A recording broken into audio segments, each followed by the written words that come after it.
I didn't know who she was at first. The night was thick with the hum of the city's neon towers, and the streets below were slick with acid rain. Shadows stretched long across the alleys, and every instinct in my body screamed that something was wrong. That's when she appeared.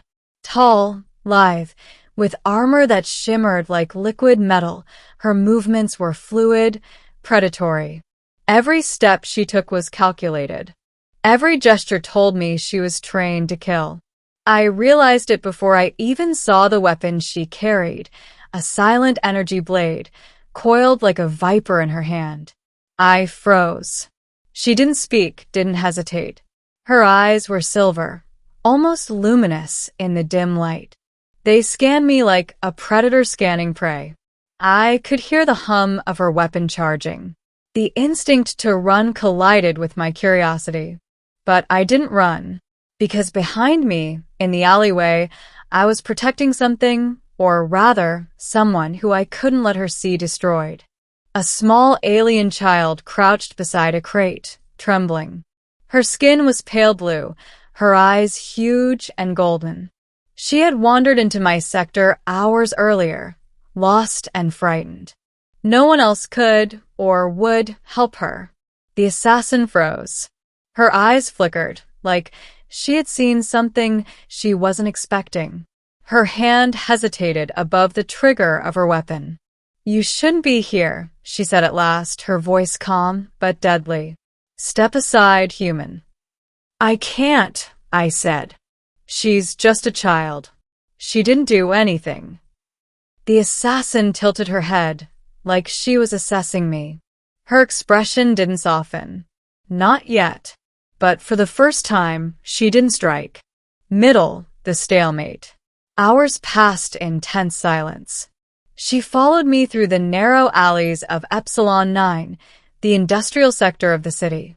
Every turn could be a trap, every shadow a hiding place for an ambush. Yet she didn't attack. Instead, she observed. Every movement, every glance at the child, every heartbeat seemed to register in her silver eyes. "You know," she said finally, "I've killed hundreds of humans.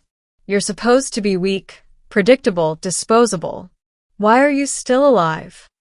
I shrugged. Maybe I'm lucky. Or maybe I'm stubborn. Her laugh was a soft, strange sound, part amusement, part disbelief. Or maybe you're something different. I didn't answer. Instead, I focused on keeping the child calm. Her golden eyes darted between me and the assassin, wide with fear. "You shouldn't have found her," the assassin said after a pause. "The organization that sent me, they want her gone. She's dangerous. Even in your arms, she is a liability." I glanced at the child. She had curled into my chest, shivering slightly. "She's just a kid. She needs protection, not death." The assassin's weapon hummed faintly in the night, but instead of swinging it, she lowered it slightly. "You're defying orders," she said, almost in wonder. "Maybe some orders are wrong," I said. She didn't reply. Instead, she followed silently, shadowing our path through the city. The tension never left the air. Every footstep was a potential death sentence. And yet she didn't strike. The revelation, why she hesitates. It took another 2 hours before I understood why she hesitated. We had reached a deserted courtyard, walls covered in rust and neon graffiti. The child looked up at me and whispered something I barely heard. "I can make it better," she said. I nodded. She had an innate ability to manipulate small amounts of energy, something I didn't fully understand. It wasn't dangerous if used carefully, but to anyone else in the city, it could look like a weapon. The assassin stopped dead. Her silver eyes widened, and the weapon in her hand lowered. "She has power," she said softly. "Yes," I replied. "But she doesn't know how to use it. And she's only a child." Her shoulders relaxed for the first time. The tension in her body softened. She stepped closer, inspecting the child. "This changes things," she murmured. I realized then that her hesitation wasn't about me. It was about the child. She had been trained to kill without mercy, to follow orders without question. But she had never encountered innocence like this, something that couldn't be judged by strength or threat. Her mission was no longer clear. Her orders conflicted with what she saw in front of her. And for the first time, I saw doubt in the eyes of a trained killer. Climax the attack. We didn't have long to process this moment of fragile peace. The city's law enforcement drones had picked up our presence. They weren't human. They were corporate enforcers, programmed to neutralize anything considered a threat. The drones descended on us like a storm. Red lights flashed. Weapons charged. The assassin stepped in front of me, positioning herself between us and the oncoming danger. "You don't need to hide behind me," I said. She shook her head. "You're not trained for this." And she was right. The drones attacked with lethal precision. Energy bolts streaked across the courtyard. I grabbed the child and ducked behind a pillar. The assassin moved like liquid, slashing through the drones with surgical precision. It was breathtaking. Every strike she made, every dodge and pivot was perfect. And every time she glanced at the child, there was care there, something I had never expected from someone who had come to kill me. Finally, the last drone fell. Smoke curled in the cold night air. The child peeked out from my arms. The assassin lowered her weapon. "You saved her," she said, her voice quieter now, almost hesitant.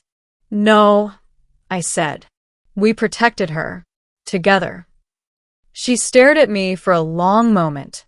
Something unspoken passed between us, a recognition of respect, and maybe even trust. Ending a new alliance. By the time dawn broke over the neon city, the assassin had made a choice. She didn't leave. She didn't attack. Instead, she helped me carry the child to a safer district, one far from the enforcers and her former organization. Her silver eyes softened as she watched the child sleep. "I've spent my life killing," she admitted. "And never have I hesitated like that." "Because she's special," I said simply. She nodded. "Because she's human?" I laughed softly. "Partly. But more than that, she's a reminder that not everything in this galaxy is meant to be destroyed. And sometimes, choosing to protect is stronger than choosing to kill." For the first time, she smiled, small, fleeting thing but genuine. "I suppose I will need to rethink my life." I nodded. "Maybe there's a place for you here too. If you want it." The child stirred, opening her golden eyes and looking up at both of us. In that moment, the assassin knelt beside her, cautiously extending a hand. The child reached out, and the assassin's metallic fingers brushed hers gently. Something had shifted. The killer who came to end my life had found a reason not to, and in protecting the child, she had discovered something more valuable than any mission or order, a choice. As we walked away from the city's neon glow, I realized that sometimes the most unexpected alliances are the ones that can change everything. And for the first time in my life, I understood that even someone trained to kill could learn to protect when they saw the value in what was truly worth saving.